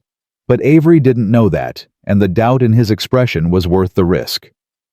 You're making a mistake, Avery said, but his voice had lost its certainty. Probably. But it's my mistake to make. Kiana pocketed her phone. Here's what's going to happen. You're going to leave me alone. You're going to leave Rachel alone, leave Cody alone, leave everyone associated with me alone. And in return, I'll keep my mouth shut about everything I know. We go our separate ways, pretend the last 6 years never happened. And if I refuse, then we both lose. You expose me, I expose you. Mutually assured destruction. Very Cold War, very dramatic. Or, she spread her hands. We could both walk away and get on with our lives. The silence stretched between them like a wire pulled tight. Kiana could hear her own heartbeat, feel the adrenaline singing in her veins. This was the moment either Avery would accept the standoff, or this would get very ugly, very fast. You've changed, Avery said finally. The Spectre I knew wouldn't have hesitated, wouldn't have grown a conscience. She'd have eliminated the threats and moved on. Maybe that's why she's dead, Kiana replied. Avery studied her for a long moment, then nodded slowly. Fine. You want out? You're out. But understand this, the moment you become more trouble than you're worth, the moment I think you might actually follow through on your threat, this deal is void, and I won't give you a second warning. Understood? And Spectre. He turned toward the door. One more thing. Your brother. Kiana's blood went cold. What about him? David Moore. Army Ranger KIA in Afghanistan 4 years ago. Except he's not dead. We have him. The world tilted sideways. You're lying. Am I? Avery pulled out his own phone, showed her a photo. It was recent, her brother, older than she remembered, a scar on his cheek she didn't recognize, but unmistakably David. He was sitting at a table in what looked like a military facility, wearing civilian clothes, very much alive. Where is he? Kiana's voice was barely a whisper. Facility 19. Black site in Montana. He's been there for 3 years working on a project I can't discuss. Avery pocketed the phone. Thought you'd want to know. Since you're so concerned about family. Let him go. Can't do that. He's a valuable asset. But I'll tell you what, you come back, work for me again, and maybe we can arrange a reunion, something to think about while you're enjoying your retirement. Then he was gone, walking out through the same door she'd entered, leaving her standing alone in the warehouse, with the knowledge that her brother who she'd mourned, who she'd attended a funeral for, whose flag-draped coffin she'd watched lowered into the ground, was alive and in Avery's control. Kiana stood there for a long time, breathing, thinking, calculating. Then she pulled out her phone and made a call. Kiana? Rachel's voice was thick with sleep. It's like 2 in the morning. Everything okay? No. But it will be. I need your help. What kind of help? The kind that might get you in trouble. The kind I have no right to ask for. A pause, then. I'm listening. 3 days later, Kiana sat in a coffee shop with Rachel and Cody, a laptop open between them. On the screen was everything she'd been able to piece together about Facility 19. Satellite photos, contractor schedules, supply chain documentation, personnel files she'd accessed through back channels that technically didn't exist. This is insane, Cody said, scrolling through the documents. This is like actual spy movie stuff. Black sites and classified operations and... He looked up at Kiana. Who are you really? Someone who made bad choices and is trying to make better ones, Kiana said. My brother is being held at this facility. I need to get him out. Why not just go to the authorities? Rachel asked. If he's being held illegally. There are no authorities for this. The facility doesn't exist. The operation doesn't exist. If I go public, they'll move him or worse. Kiana met their eyes. I understand if you want to walk away. This isn't your fight. Bullshit, Rachel said immediately. You stuck your neck out for me at the gym. You showed me I wasn't crazy for being angry about how my uncle ran things. The least I can do is help you get your brother back. Cody nodded. Plus, my mom's civil rights attorney firm would have a field day with this if it ever went to trial. Illegal detention black sites on U.S. soil, this is like every constitutional violation rolled into one. It won't go to trial, Kiana said. If we do this, it has to be clean. In and out before they know we're there. How? Rachel asked. You said it's a military facility. Armed guards. Security systems. How do 3 people break into something like that? Kiana pulled up a different file. Because 2 of those people are going to create a distraction while 1 person goes in. And because I know someone who owes me a favor. The someone was Marcus Chen, not the ESPN reporter, but another Marcus Chen entirely. Former CIA burned by the same program that had eventually burned her, now working as a private security consultant, which was code for, I do illegal things for money. They met in a parking garage, Kiana alone this time, keeping Rachel and Cody out of the worst of it. Spectre, Marcus said by way of greeting. He was 50-something Asian American with the kind of face that was forgettable by design. Heard you died. I got better. Also heard you went viral. 23 million views. That's got to be some kind of record for an operator. I need help. Of course you do. Nobody calls me when they need a friend, only when they need crimes committed. He leaned against his car, arms crossed. What's the job? Facility 19 in Montana. I need to extract someone. Marcus whistled low. That's an Avery facility. You're really burning bridges here. He's got my brother. Ah, family. That'll make you do stupid things. Marcus considered. What's the pay? There is no pay. But you remember Bogota? Barely. I was mostly dead at the time. I pulled you out. Got you to a hospital. Lied to Avery about what happened so you wouldn't be marked as compromised. You saying I owe you. I'm saying we're even after this. Marcus was quiet for a long moment, then nodded. Okay. Yeah. Bogota. I'd be in an unmarked grave if not for you. So yeah, we'll call this even. He pushed off from his car. I'll need 48 hours to set things up. And Spectre, this goes south. I was never here. Understood.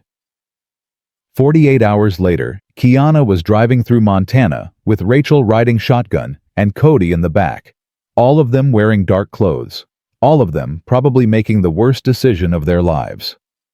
Last chance to back out, Kiana said, as they approached the turnoff that would take them into the mountains toward Facility 19.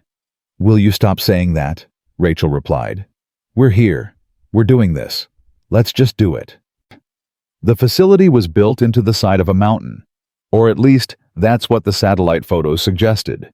From the access road, all they could see was a reinforced gate guard tower and what looked like a shipping entrance carved into rock. Marcus's distraction came at exactly 2100 hours of power surge that took out the facility's backup generators and main system simultaneously. Lights went dark. Alarms failed. Security doors defaulted to locked trapping guards in various sections. The chaos bought them exactly 12 minutes before backup systems would kick in.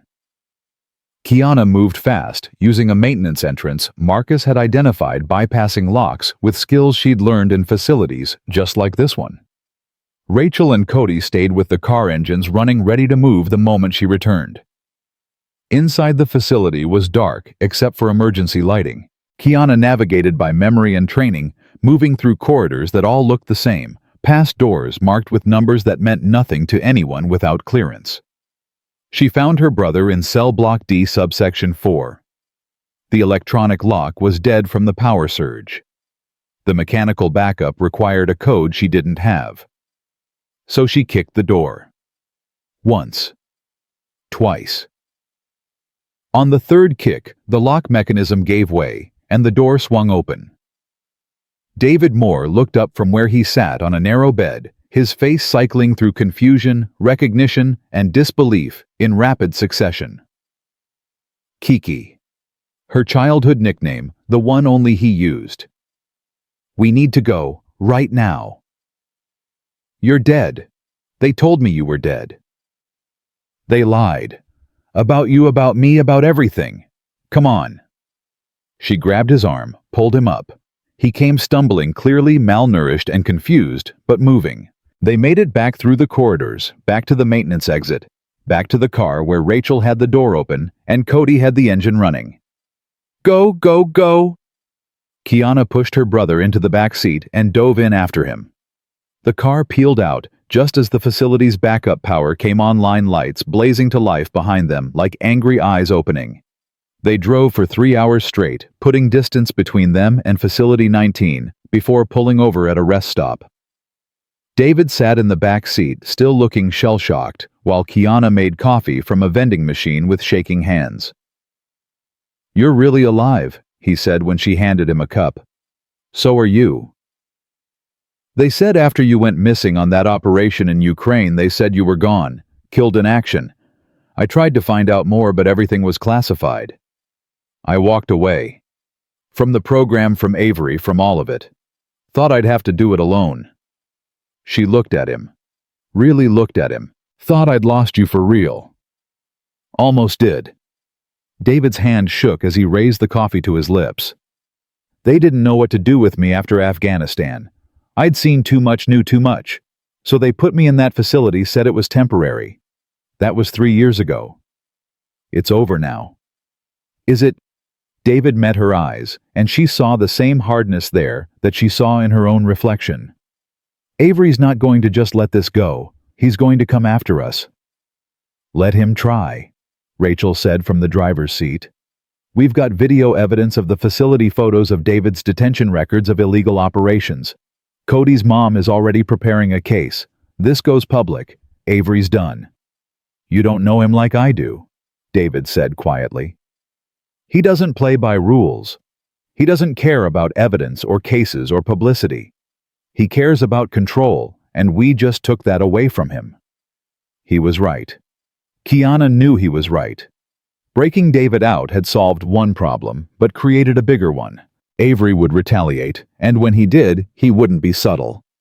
Her phone buzzed, a text from an unknown number. "Facility 19 reports a breach.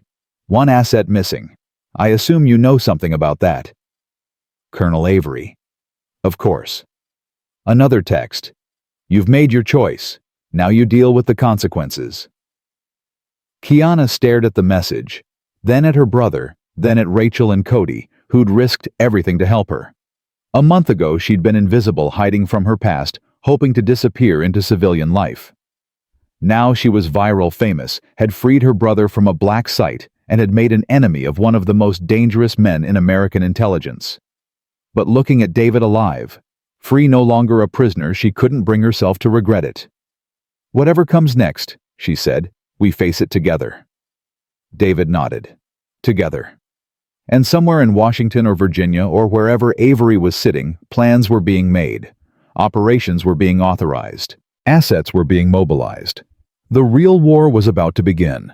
But for now, in a rest stop in Montana, with cheap coffee, and the first light of dawn breaking over the mountains, Kiana Moore sat with her brother and her friends, and let herself believe that maybe, just maybe, they had a chance. The dawn coffee, at that Montana rest stop, turned out to be the last moment of peace Kiana would have for weeks. By the time they made it back across state lines, Avery had already moved. Not with violence that would come later, but with something more insidious. Information warfare. The first article appeared in a mid-tier news blog known for conspiracy theories and questionable sourcing. The headline read, "Viral martial arts star has dangerous past mental health crisis or intelligence asset." The story was a masterwork of innuendo and half-truths. It mentioned Kiana's gap in employment history, speculated about military service that couldn't be verified, quoted anonymous sources claiming she'd been treated for severe PTSD and violent episodes. It stopped just short of making concrete accusations, but the implication was clear. Kiana Moore was unstable, possibly dangerous, and her viral moment was less about empowerment and more about a troubled individual seeking attention. "This is Avery," David said, reading the article on Cody's laptop. They were holed up in a motel outside of Denver, regrouping and planning their next move. Classic disinformation campaign. Plant the story in a fringe outlet, let it percolate, then watch as legitimate media picks it up as a controversy. "It's already working," Cody said, scrolling through social media. "People are sharing it, asking questions. Some of your supporters are starting to doubt." Rachel paced the small motel room, her pink highlights catching the fluorescent light. "So we fight back. We tell the truth. We expose what Avery did to David, show the facility, prove that everything in that article is bullshit." "We can't," Kiana said quietly. "Not yet. The moment we go public with the facility, we confirm that I have classified knowledge. That makes the story about me breaking the law instead of about Avery running illegal operations." "So what do we do? Just let him destroy your reputation?" "No." David stood, stretched his back, still adjusting to freedom after 3 years of captivity. "We do what Avery taught us. We go on offense." Over the next 72 hours, they built a case. Not the kind that would hold up in a traditional court, but the kind that would hold up in the court of public opinion. Cody's mother, the civil rights attorney, connected them with an investigative journalist named Sarah Menendez, who'd spent a decade reporting on government overreach and black site operations. Sarah met them in a diner in Boulder, recording device on the table between them, her eyes sharp and assessing. "Tell me everything," she said. So they did. Kiana told her about the program, about Spectre, about missions that never officially happened. David told her about Facility 19, about 3 years of detention without trial, without charges, without hope. Rachel and Cody provided the evidence, videos, photos, documents Marcus had helped them obtain. Sarah listened without interrupting, her recorder capturing every word. When they finished, she sat back and whistled low. "You understand what this is, right? This isn't just a story. This is Watergate-level stuff. Black sites on American soil, illegal detention of U.S. citizens, extrajudicial operations. If I publish this, people are going to prison. Powerful people." "Good," Kiana said. "You included. The moment this goes public, you're admitting to participating in illegal operations. You could be charged, tried, convicted." "I know. I'm willing to take that risk if it means stopping Avery." Sarah studied her for a long moment. "Why now? You could have come forward years ago. Why wait until you went viral?" "Because I was a coward," Kiana said simply. "I walked away and told myself that was enough. That disappearing was the same as standing up. But it's not. And watching those videos of Logan, of Coach Whitmore's gym, of all those people who think they can get away with cruelty because nobody's watching it, reminded me that silence isn't neutral. It's complicity." "That's a hell of a quote," Sarah said, stopping the recording. "Look, I need time to verify this, to build corroborating evidence, to make sure my editor doesn't kill the story. Give me 2 weeks." "We might not have 2 weeks," David said. "Then I'll work fast." They left the diner, knowing they'd just lit a fuse. The question was whether the explosion would come before Avery made his next move. It almost did. They were back at the motel when the door crashed open. Not picked, not subtly entered, crashed. 3 men in tactical gear, moving with professional efficiency, weapons drawn.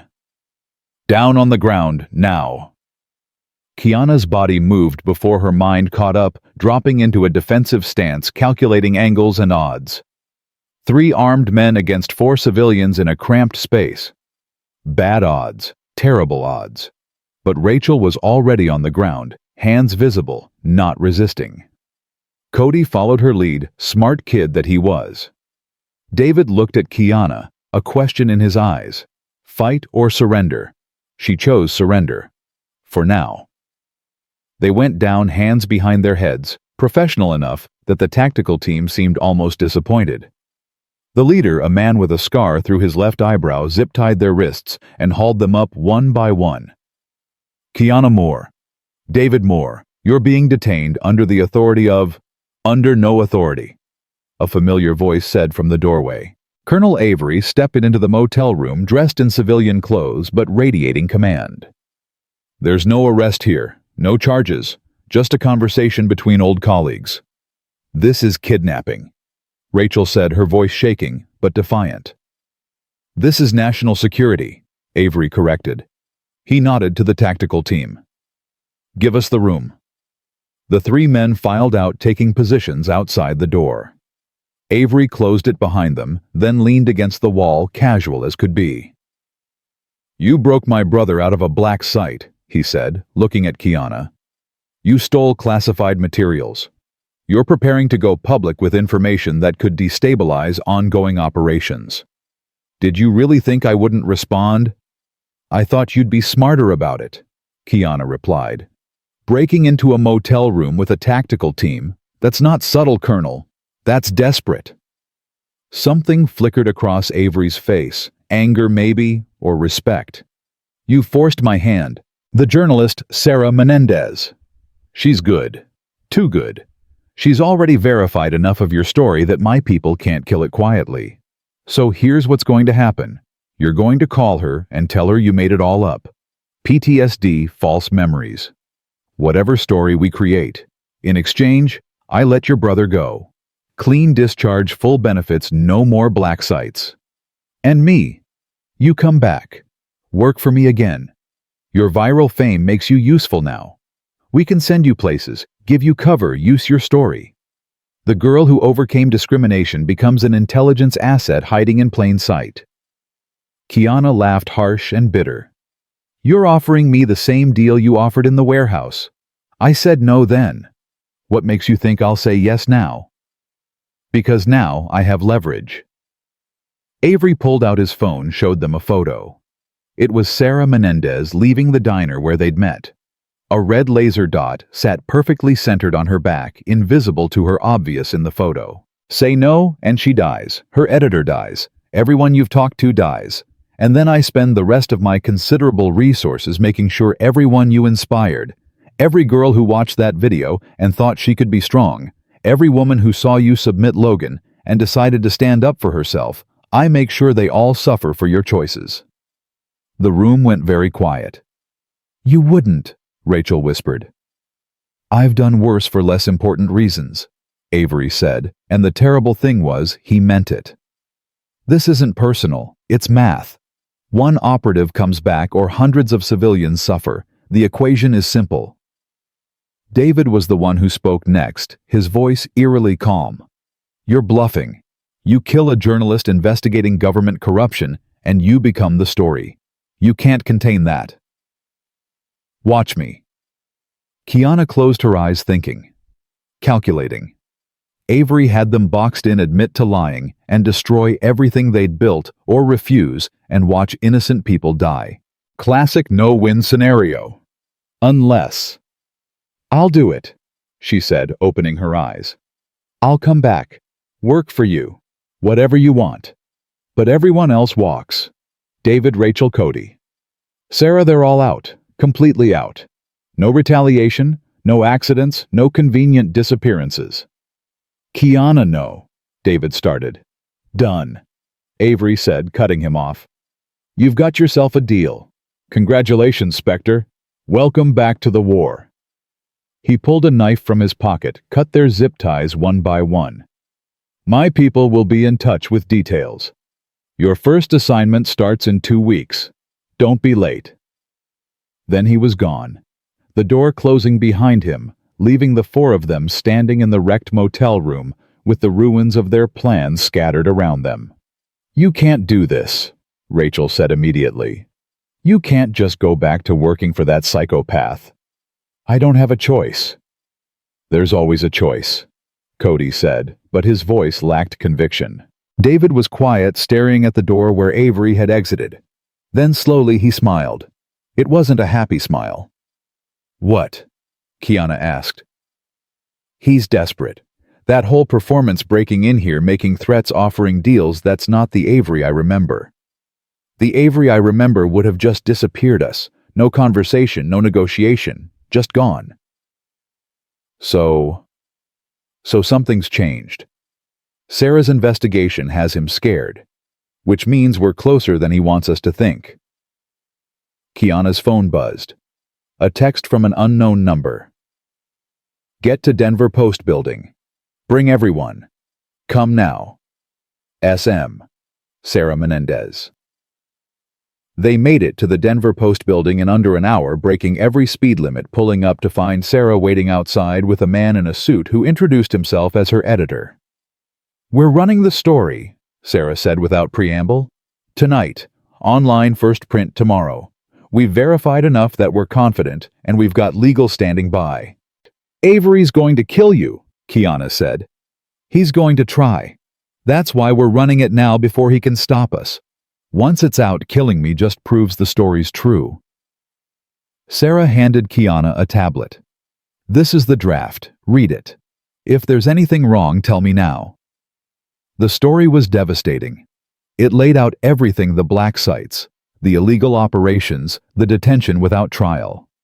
It named Colonel Marcus Avery. It included photos of Facility 19 documents showing the program's existence, testimony from both Kiana and David. This ends his career, Kiana said. This ends his freedom, the editor corrected. We've already sent advance copies to the FBI, to congressional oversight committees, to the Inspector General. By the time this publishes, warrants will already be in motion. He'll run. Let him. The story's bigger than him now. The article went live at 9 p.m. Eastern Time. By 9:15 it was trending on every platform. By 9:30, major networks were breaking into regular programming to cover it. By 10:00, FBI agents were raiding Avery's office. Kiana watched it all unfold from Sarah's office, her phone exploding with notifications, the world outside going insane, while she sat perfectly still. You did it, Rachel said, standing beside her. You actually did it. We did it, Kiana corrected. The next 24 hours were chaos. Congressional hearings were announced. The Director of National Intelligence resigned. Facility 19 was raided. 13 more detainees found and freed. And Colonel Marcus Avery decorated veteran respected intelligence officer. Architect of a shadow war was arrested, trying to board a private plane to a country with no extradition treaty. Through it all, Kiana's original video kept circulating. The 14 seconds that had started everything. People were drawing connections now, understanding that her stand at Whitmore Jiu-Jitsu wasn't just about martial arts. It was about refusing to accept someone else's narrative about who she was and what she was capable of. 3 weeks after Avery's arrest, Kiana got a call from Rachel. I found a space, Rachel said, excitement bubbling in her voice. For the gym. It's perfect, big windows, good location, enough room for 50 students. I'm calling it Mat 14. You know, like... I know, Kiana said, smiling. When do we start? The grand opening of Mat 14. Jiu-Jitsu was small by design. No press, no cameras, just an open house for the neighborhood. Rachel had done most of the work, painting the walls, installing the mats, setting up the schedule. But Kiana had helped with the one thing that mattered most, the culture. The sign by the front door read, Everyone welcome, no exceptions. Respect is earned through character, not violence. Check your ego at the door. The first student through the door was a teenage girl, maybe 16. Black hair in braids, looking nervous and determined in equal measure. Is this the beginner class? She asked. It is, Rachel said. First class is free. Want to try? I saw your video, the girl said, looking at Kiana. The one where you submitted that purple belt. My mom said I couldn't train because I'm too small, too weak. But you showed me, that doesn't matter. Kiana felt something crack open in her chest. What's your name? Jasmine. Well, Jasmine, let's teach you some jiu-jitsu. By the end of that first class, they had 12 students. By the end of the first week, they had 40. Women mostly, but not exclusively. People who'd seen the video and wanted to learn. People who'd read Sarah's article and understood that Mat 14 was about more than just martial arts. It was about reclaiming power, about building community, about proving that the narratives people wrote about you didn't have to be the truth. Cody became their social media manager, filming classes, sharing student success stories, building an online community. David helped with security old habits, making sure no one came around looking for trouble. And Rachel ran the business with a fierceness that reminded Kiana why she'd believed in her from the start. A month after opening, Kiana was demonstrating a technique when her phone buzzed. She ignored it. Class time was sacred, but checked it during the water break. A photo sent from an unknown number. It showed David smiling, standing outside a VA hospital with a group of other veterans. The caption read, "Starting a support group for survivors of illegal detention. First meeting today. 20 people showed up. Thanks for giving me my life back." D. She was still staring at the photo when Rachel came over. "You okay?" "Yeah." Kiana wiped her eyes, surprised to find them wet. Yeah." That evening, after all the students had left, Kiana stood alone on the mat. The space was quiet, the only sound the hum of fluorescent lights overhead. She thought about the journey that had brought her here, from Black Ops to viral video to this. A gym. A community. A second chance. She thought about Colonel Avery, currently awaiting trial on 17 different charges. About Facility 19 being dismantled piece by piece. About all the people who'd been freed, who'd been heard, who'd been seen because she'd refused to stay invisible. 14 seconds had changed everything. Not just for her, but for everyone who'd watched and decided they were tired of accepting someone else's version of who they were supposed to be. She bowed to the mat, a gesture of respect and gratitude, then walked to the windows. Outside, the city lights glittered in the dusk. Somewhere out there were the 12 students who'd shown up today. Somewhere out there were the millions who'd watched her video.